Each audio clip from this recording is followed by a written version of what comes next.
Hi friends, here now we discuss a basic of fluid power and pumps first unit. Then this in it the point is external gear pump. Okay, in that we see the first internal gear pump diagram. It shows the inlet port, pinion gear, outlet port, stationary and ring gear. Okay, see the working. An internal gear pump is shown in the figure, which consists a pinion gear and a ring gear that are eccentrical mounted. The pinion gear is a driven gear by the pump shaft to turn or drive the ring gear. Okay, as the teeth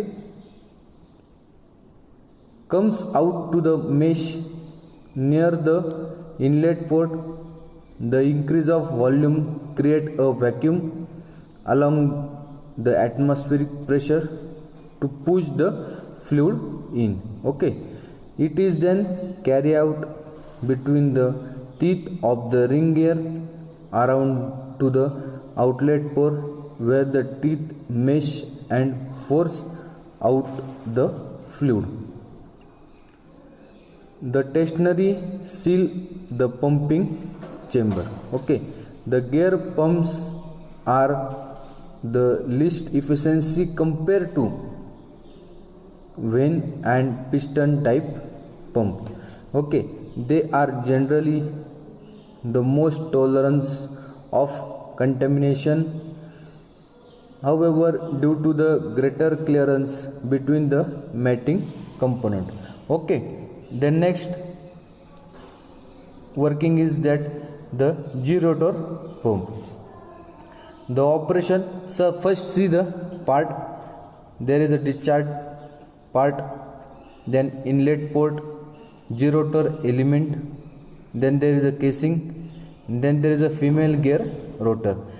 Then see the working of this same. The operational of this pump is similar that to the internal gear pump. The construction of the G-rotor pump is shown in the figure. It consists of an outer ring and outer G-rotor and internal G-rotor. Okay, there are seen in figure the internal outer G-rotor. Then outer G-rotor is ideal while the internal G-rotor is driven. Okay, means it is a one is gear is ideal and second is a driven gear. Okay, the internal G-rotor has always one teeth less than the outer G-rotor. Okay, then axial of the internal and outer G-rotor are offset.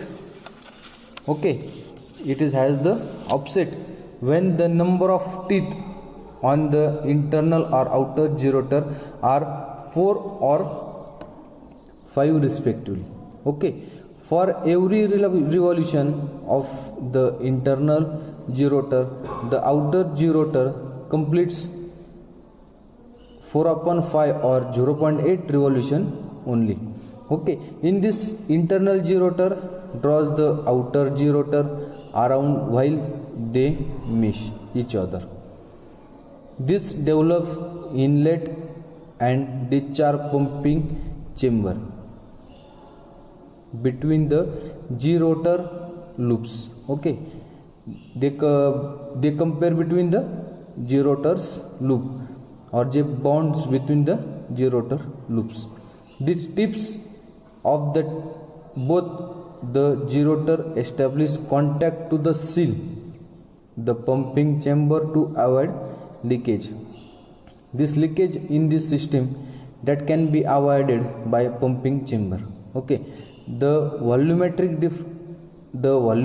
displacement is depends upon the space formed by the external teeth in order to outer G-rotor. Okay, this operation of the G-rotor pump is shown in the figure. Thank you.